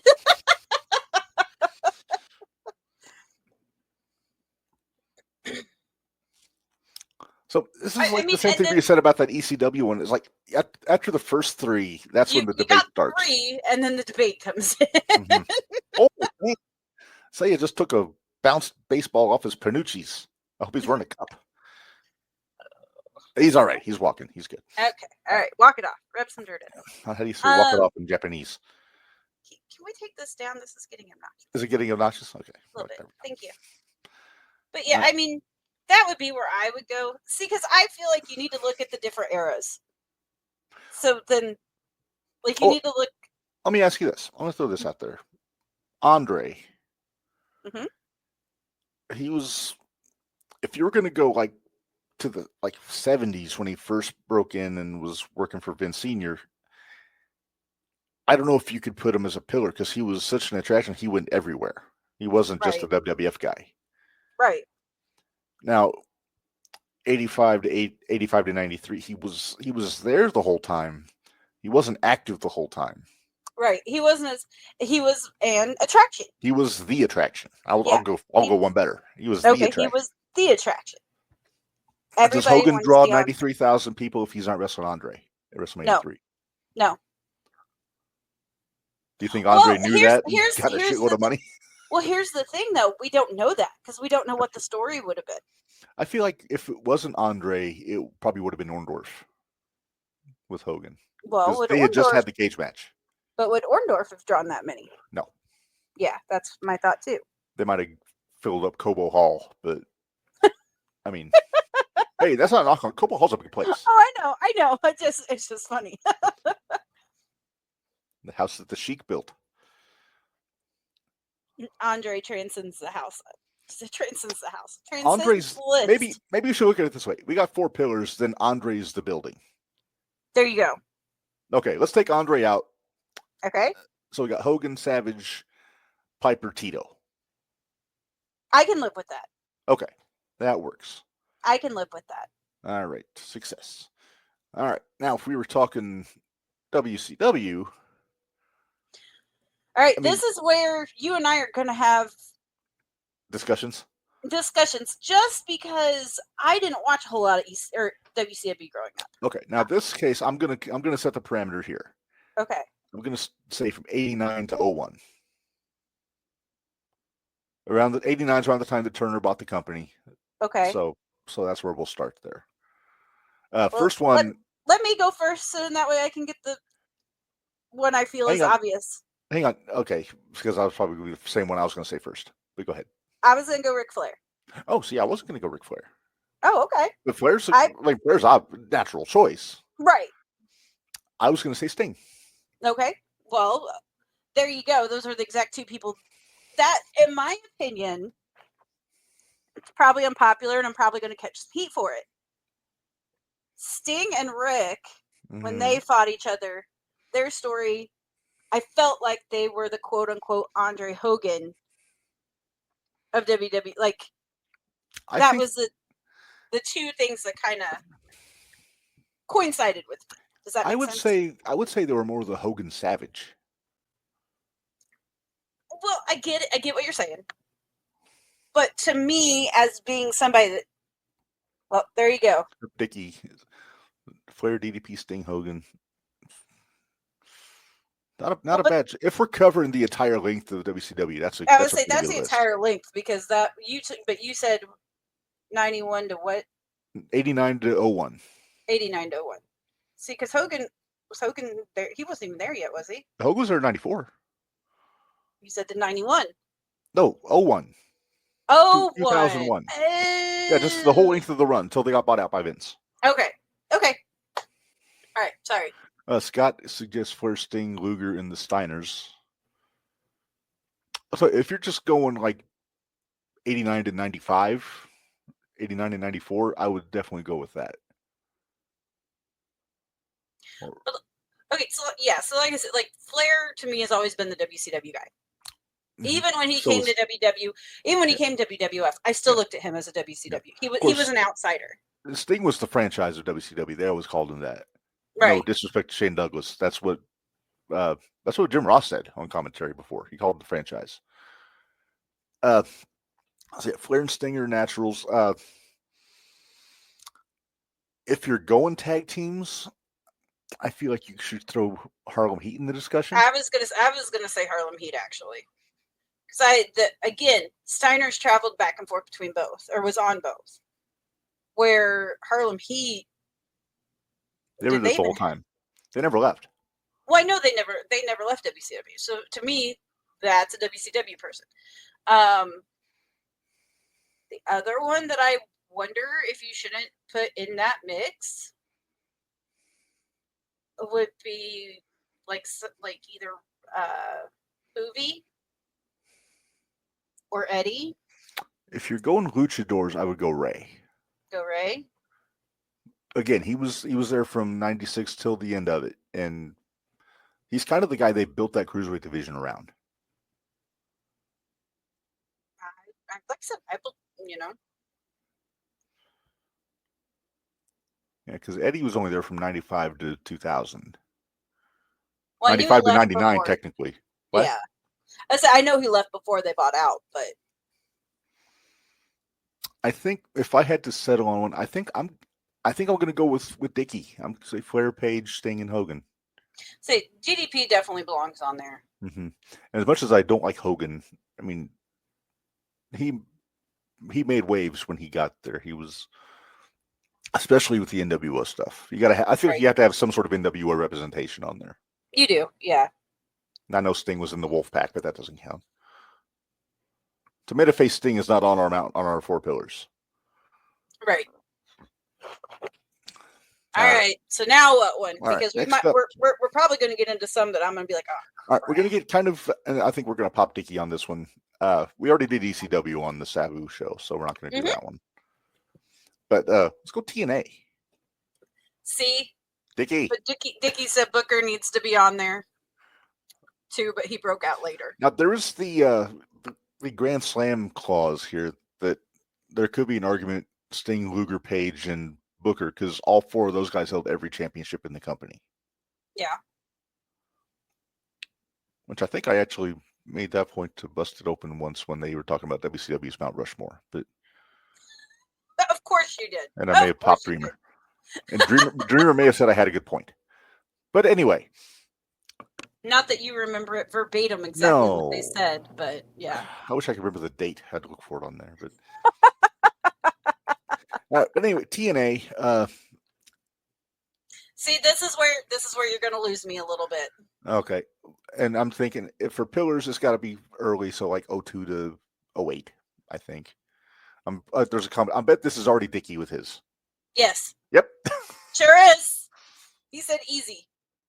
AJ, Abyss, Sting, Angle. Good list. I feel like. I think yes, Jarrett. Jarrett has to be on there. That was actually what I was going to suggest. Jarrett. I was going to suggest Jarrett. Yeah, there's an argument for Jarrett. There's an argument for Raven. To be honest with you. What about Lashley? He wasn't there yet. Oh, okay, so we're talking. Okay. Like 02 to 08. He wasn't there till like 2010, I think. Okay. Christian AJ had a good run there. Definitely, though. Christian had a good run there. AJ definitely. Joe. Joe. What's the problem with having 4 pillars? Why can't we have 9? Right? Oh. Madrox is in. Raven, Styles, Joe, and Sting. I like that list, but I still feel like there needs to be a spot for Jarrett in there. Oh wait, he was there for that cup of coffee when he feuded with Steiner. That's right. That cup of coffee. The cup of coffees don't count apparently in this one.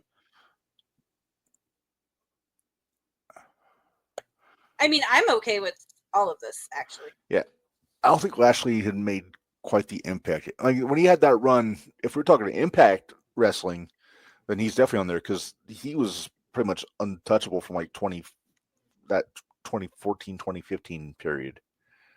Oh, nice. Like he was the guy. Yeah. He would have held all the belts at once. But for the 02 to 08 period, I think if I had to pick 4 pillars here, I go AJ, I go Jarrett, I go Joe. Madrox says Jarrett's the foundation. That's true. He's got the Andre spot. So He's Jarrett's got the Andre spot. Okay. So there you go. Okay. So take Jarrett that out. solves it. That solves it. So I'll go AJ. I'll go Raven. I'll go. Excuse me.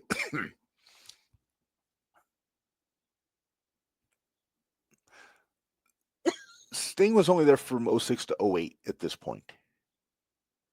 So was Angle. They're only there for a couple of years.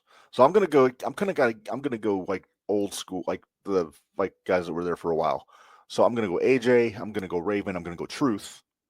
Yeah. Ron Killings, and AMW, America's Most Wanted. That makes sense.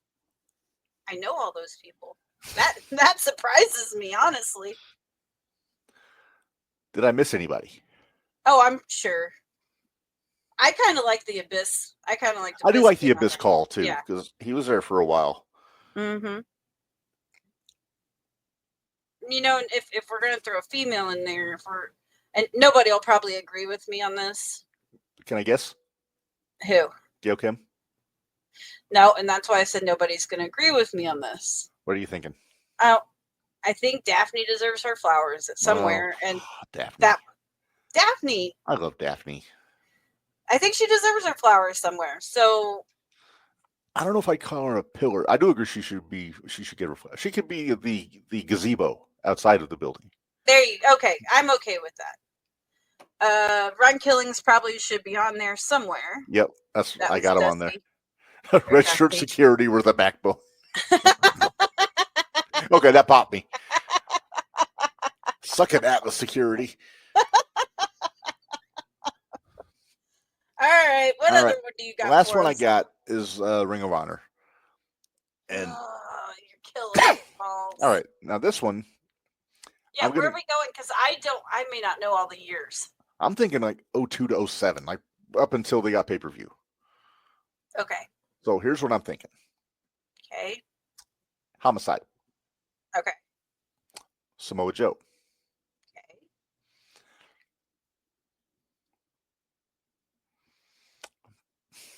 I'm thinking possibly Punk. Because Punk was a big deal. Madrox has a point. Yeah. So she's the flowers outside. It's fine. Yes. All right. So Homicide, Joe, Danielson is a given. Main event of the first show. And I'll say Chris Daniels. Okay. All those guys were there in that first year and were all a big part of the show. Oh, sorry. Let me get this down. Yeah, thanks.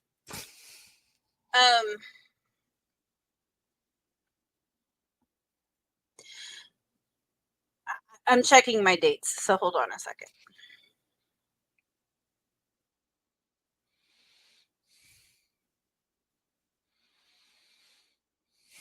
You need to talk, because if you don't, we're going to sound like Madrox. Dickie throws in, he says Punk, Joe, Homicide, Danielson. Basically the same thing you just said. The only difference is I had Daniels instead of Punk, but right.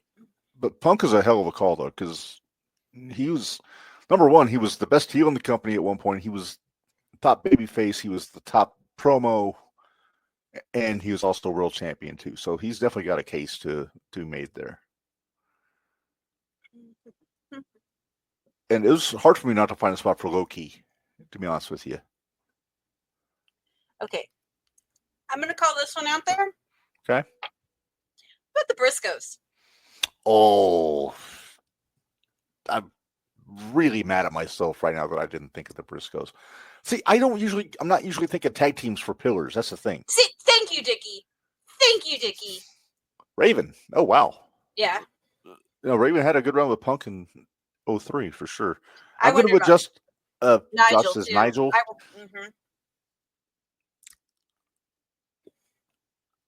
I like Nigel. I don't think he really popped until after they got on pay-per-view. Like for the time period we're talking, I don't think I'd put Nigel on there. I'm going to adjust my list. I'm going to say Joe, Homicide, Danielson, and the Briscoes. Nah, I think the Briscoes deserve to be on. They got it. They could be. I mean, they could be the foundation, honestly. Yeah. They really could. Yeah. Okay, so that's all the pillars I had lined up. We can always revisit this with the territories if I give you enough time to do some homework. Yeah, you gotta give me time to do homework.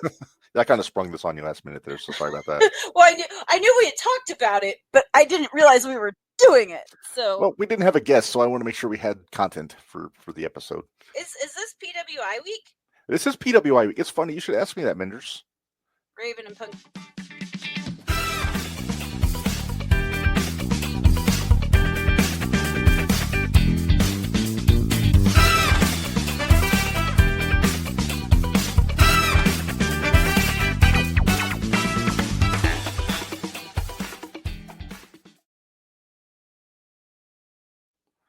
All right. Damn it, Dickie. Matt Bash Wrestling Pillars. Dalton Davis. Yep. Colby Jack, Clayton Clark. And Jason Levi. I'm kidding. Oliver Kane. There you go. I like that list. Pillars of JCW. Are you talking Juggalo or Jersey Championship Wrestling? Mad Rocks. I don't know enough Mad Rocks. I'd have to do some homework. And if we do this, we'll make this a segment, but we'll do one. We won't do like a Yeah, handful of them. right? No, I think what we need to do is maybe we should do pillars of like tag teams in different ones. Women have a bunch of different pillars. We can do that. We'll figure it out. Yeah. All right. But in the meantime, Minderz, it is time for the Pro Wrestling Illustrated flashback. And I do apologize. I have the lists. I didn't have time to make the graphics like I usually do. But I do have all the lists handy, so we can go through them. Mad Rock said Juggalo. Oh, okay. Yeah, I got to. We gotta do some research. Corporal Robinson. That's the only one I can think off the top of my head. So our time frame this time, I picked this because I was hoping we were going to get early ECW on here, but they weren't on. They didn't make the issue. But this is the January '94 issue from September 1993. About that time, well, Eddie Gilbert would have been on there somewhere. Right, because September '93 is when Paulie took over the book. Yeah. Which I started watching some of those. Aren't they fun? They are. I was bummed. I was trying to find Hunter Q. Robbins III. Mm-hmm. He died. Oh no! I was going to get him on the pod, talk to him about Sabu, but I like that guy. He was a fun snooty manager. He was a very snooty manager. Disgusting choice.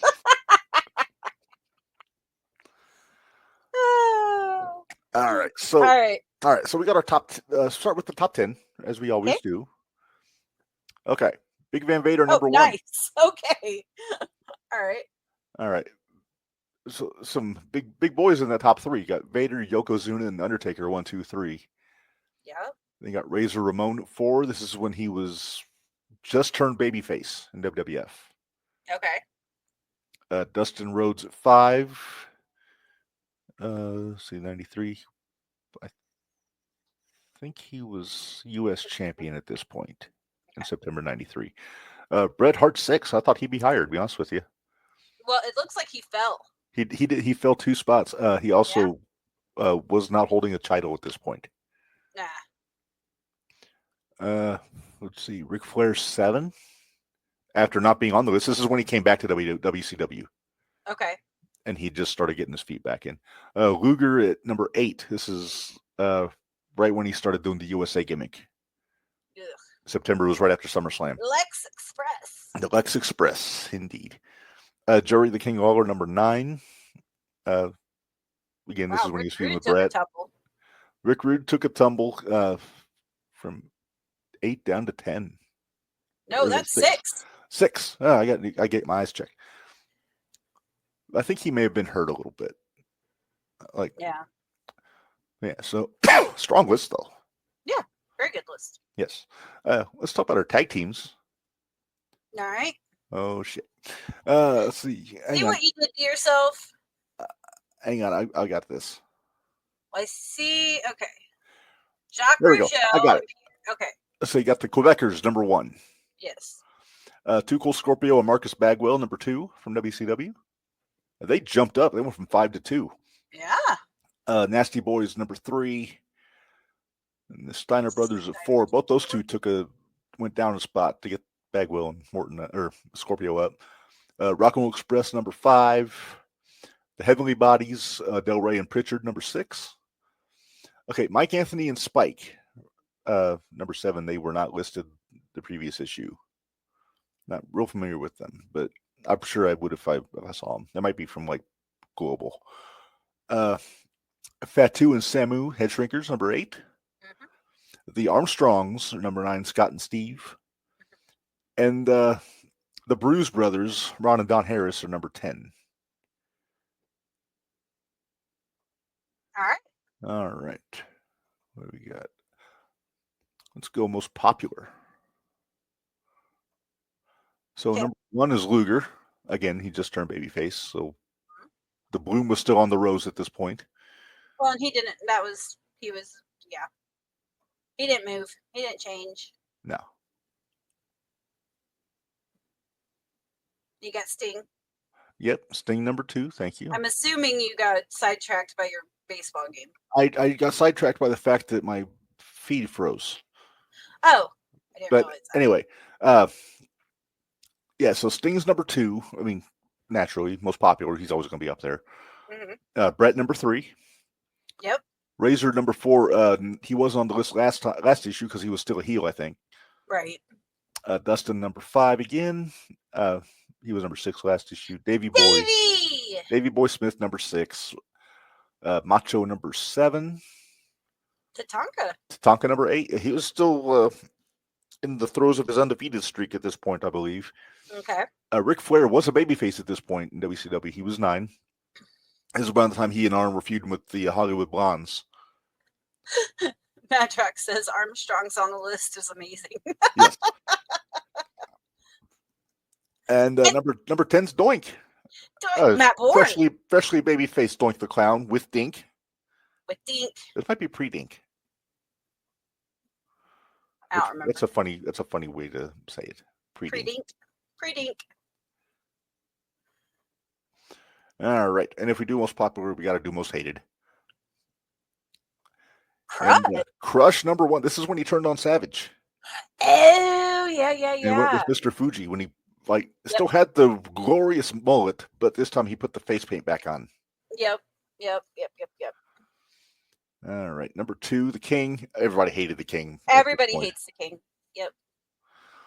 Vader number 3. Yep. Yoko 4. This is when he was world champ, of course. Shawn Michaels number 5. I thought he'd be higher, to be honest with you, because nobody liked Shawn Michaels at this point. No. Rick Rude 6. Pre-Dink if it was Matt. What? Pre-Dink if it was Matt. And it said Matt Bourne. Yeah, so. Dink was with Ray Apollo. Pre-Dink. That's right. All right. Sid Vicious number 7. Makes sense. Yeah. Brian Lee number 8. This is when he was in Smoky Mountain. Okay. Lord Steven Regal number 9. I love Regal. I was going to say, how can he be on the most hated? Because he was a masterly British heel. He was doing his job. And then Steve Austin number 10. I'm a little surprised by that. But I think this is right after the Hollywood Blondes wrapped up, so maybe he was getting back into the singles hate. Yeah, I was going to say, because he didn't have a previous position. So no, because he would have been in the tag teams. Yep. All right, now we get into territories, starting with the WWF. Champion Yokozuna, of course. Yep. Razor is number 1 because I believe he was Intercontinental Champion or close to it at this point. Gotcha. Because at some point, Shawn got stripped of the belt because he wasn't showing up, so then Razor won the Battle Royal. Got it. Undertaker number 2. Brett 3. Luger 4. Your favorite, Minderz, Ludwig Borga, number 5. Hate that guy. Well, he hates everybody. Oh, I know he does. Rick Martel, number 6. IRS, number 7. All 3 of them, Borga, Martel, and Shyster, were not listed last issue. Mr. Perfect, number 8.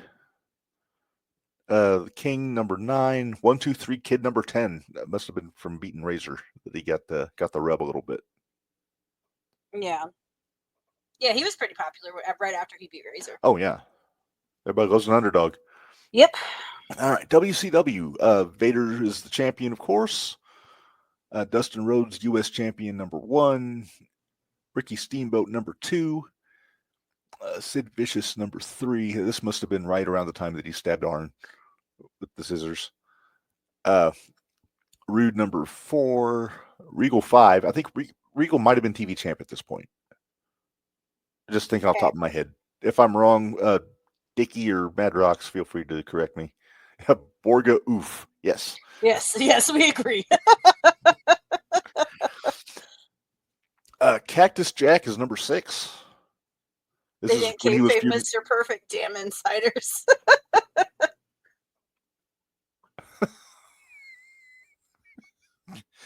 No, Cactus, I think it was feuding with Vader at this point. Around the time of the amnesia angle and all that stuff. Flair, number 7. Sting, 8. I gotta say, that's low for Sting. That is low for Sting. Mr. Wonderful. They call him Mr. Wonderful. Paul Orndorff, number 9. And Ice Train, number 10. And I'm trying to remember if this was before or after Pretty Wonderful. I'm not sure. I think it might be during or right before. Because in 93, Roma would have just left the Horsemen. Here's Okay. my whiteboard. Right? All right. Next up, we've got USWA for all you Memphis fans out there. Oh, nope. That's the wrong one. USWA. There we go. Okay. Randy Savage was the champ. I think this was the McMemphis storyline when Vince and the WWF guy showed up in Memphis. Gotcha. Number 1 contender, Jeff Jarrett. Number 2, Jerry Lawler, naturally. He's always going to be right up there. Wildfire Tommy Rich, number 3. Wildfire. Somebody say something about Wildfire. I do a horrible Tommy Rich impression. You do. You do a terrible one. Oh, the cackling buffoon, Brian Christopher, number 4. That's not his actual nickname, but when he would do that cackle, is just you want to slap him. Doug Gilbert, Jim Cornette's favorite wrestler, number 5. Yep. The Rock and Roll Phantom. I need to see more of this guy, number 6, because I'm curious. Mm-hmm. It's not like the Kiss Demon. This is the Rock and Roll Phantom. Okay. American Eagle 1, which suggests there's an American Eagle 2. Right? Spellbinder. I was going to say, I'm laughing at Spellbinder. Bull Payne, maybe the scariest man I've ever seen in person. Really? Oh, he was. I'll have to go look. I knew him as a deathmatch guy from Milwaukee. He was in ECW geez. back in the early 90s. Damn death matches. Well, Wolfie D! And Wolfie D. Yes, one half of PG-13. No JC Ice, though. No JC Ice. No. Then the last one I got, Minderz, Smoky Mountain Wrestling. Our friend and yours, Jim Cornette. Yes. Yeah, I love Ice Train. I was a big Fire and Ice fan, Mad Rocks, back in the day. Ice Train and Scott Norton. Yep. All right. Smoky Mountain, the champion is Brian Lee at this point. White Lightning, Tim Horner, number 1. Our buddy Tracy Smothers, number 2. The Wild-Eyed Southern Boy. The Dirty White Boy, Tony Anthony, number 3. No Gimmicks Needed, Chris Dandito. I said Dandito. Chris Candido, number 4. You did say Dandito. Funny with people named Dan that throw us off so. You mean like Dan Malenko? Yeah. Bobby Blaze, number 5. The Bullet, Bob Armstrong, number 6. Gigolo Jimmy Del Rey, number 7. Yep.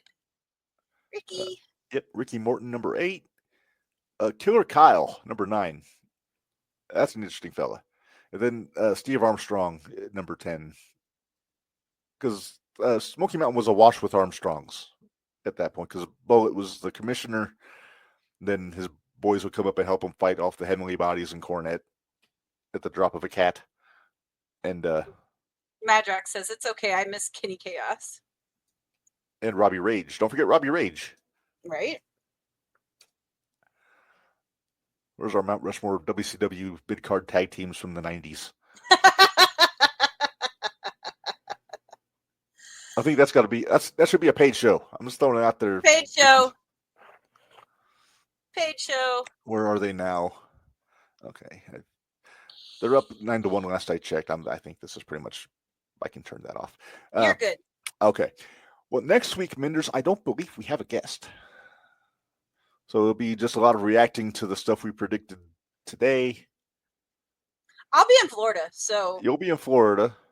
Unless I call an audible and tell you I won't make it on the show because I might go to NXT. Yeah. Well, if that happens, then we'll throw up a JT archive and WCW Jobbers Pillars. There you go. Does Wildcat Willie count as a jobber? Where's my schedule here? Yeah, more than likely next week I'll just be running from Florida. You know, because I got to go to Marvine's. His palatial estate in Florida. Yeah. Shadow play! You're late, babe. Well, he might be busy. I get it. Go back and listen. It was really good. This is a fun one. And you got to catch Angel from Sunday. Yes, and our Sabu tribute. Let's go And our back to the Sabu JTR Podcast Network's YouTube channel. See all the stuff that we've done in the last few days. Next week we You know what? I've thought about it. I've considered trying to get Lodi. I can't get him though. I might be able to get. He's not the network queen. If it's not too short notice, I might be able to get Johnny Swinger though. Well, there you go. I'd have to see. Although if that's the case, I might let Dickie go ahead and take it. Let Dickie and Madrox join you. There you go. There you go. All right. Thanks, Shadowplay. Miss you. Yes. Yeah, like I said, next week we'll break down Double or Nothing and Battleground main event. We should. We have to have some reason to do our side eyes and our sad with goes. That's true. Exactly. Expedition 33. I'm not familiar with that one, but I'm not big on video games, which is my curse. Tomorrow, independent wrestling shootout. What are we talking about tomorrow, Minderz? Talking about the Veterans Memorial Cup, I know. Mm-hmm. We need to push PWE Blue too. Album.